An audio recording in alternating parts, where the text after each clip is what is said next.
Mr. Chairman, Ranking Member Wild, and distinguished members of the House, my name is Paulo Figueiredo, and I am the living, breathing proof of human rights violations in Brazil. For doing the work of a good journalist, I am censored in all social media, I have my assets frozen, and my Brazilian passport canceled, all without due process. I come from a family with a long legacy of fighting tyranny.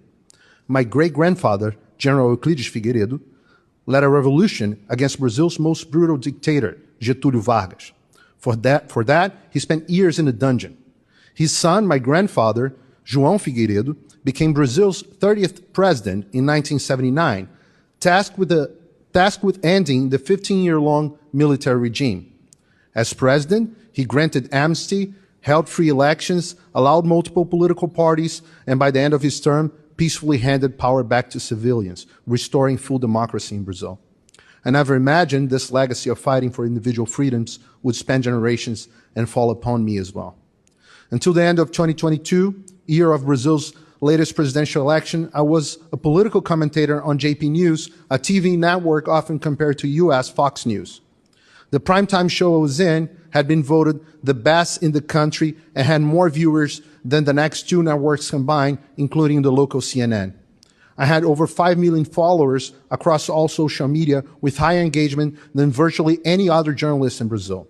By any account, I was one of the most influential journalists in the country, until I started being targeted by a series of decisions from the highest court in the land. In December 2022, I had all my social media accounts blocked for Brazilians. Later, I learned that the order would extend to freezing my financial assets, suspending the confidentiality of my financial transactions, threatening exorbitant fines every time I said something that displeased Justice Alexandre de Moraes, and even canceling my Brazilian passport. I disappeared from my entire audience. This is the modern equivalent of being sent to a dungeon, as was my great-grandfather. In January 2024, following Lula's inauguration and the January 8th riots, Brazil's Department of Justice opened a case against JP News, accusing the channel of fomenting the revolt. Demonetized by YouTube, faced with new criminal case and threat of losing its public concession, JP News gave in and laid off all its conservative commentators and adopted a more Moraes-friendly editorial stance. I was unemployed with all my assets frozen and my work tools blocked. Rumble and locals promised to always stand for freedom of expression, so I joined, quickly becoming one of the biggest content creators on both, with 120,000 subscribers on Rumble and nearly 60,000 subscribers and 2,000 paid subscribers on locals.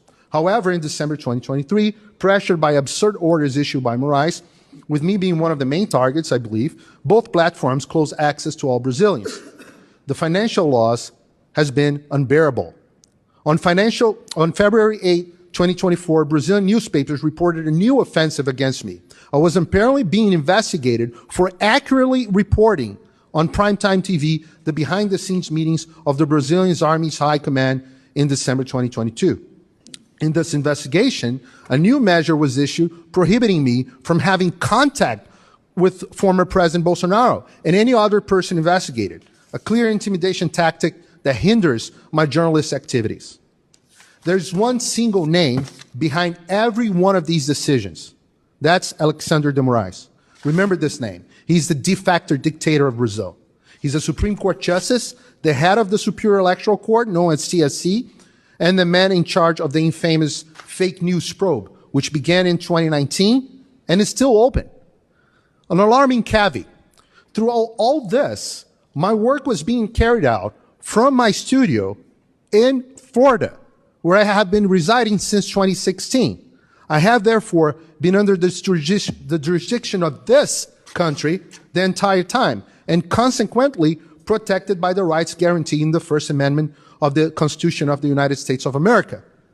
American companies have been obeying illegal orders directly from Brazilian judges without following international procedures and sharing data of individuals under American jurisdiction. This Congress should address this issue, as it is not only violates our constitutional rights, but also exposes an intelligence risk and potentially violates the FCPA. By no means I was the only journalist affected.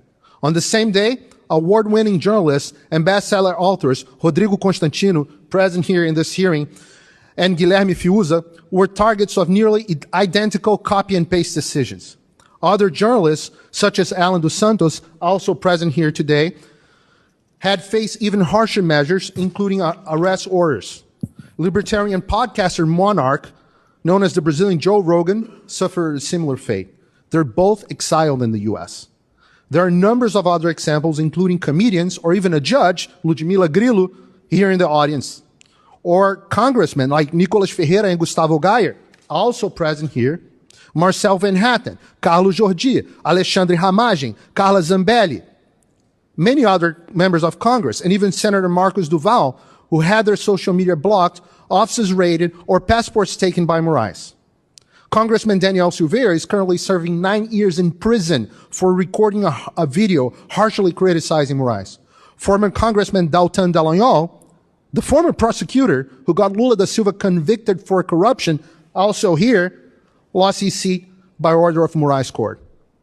A survey showed that 70% of Brazilian members of Congress believe the Supreme Court invades their powers. Some of 2/3 of Brazilians believe the country lives under a judicial dictatorship. Demonstrations with hundreds of thousands of people are mostly against Moraes. The Brazilian people and Congress know Moraes is out of control, but are paralyzed with fear. Many ask how one justice can do all these things, given that Brazil has laws defending freedom of expression. In fact, Alexandre Moraes does not have this power by law, and his actions flagrantly violate the Brazilian Constitution, specifically Article 5, items 4, 9, and Article 220, as well as international laws, which Brazil is a signatory, such as Article 13.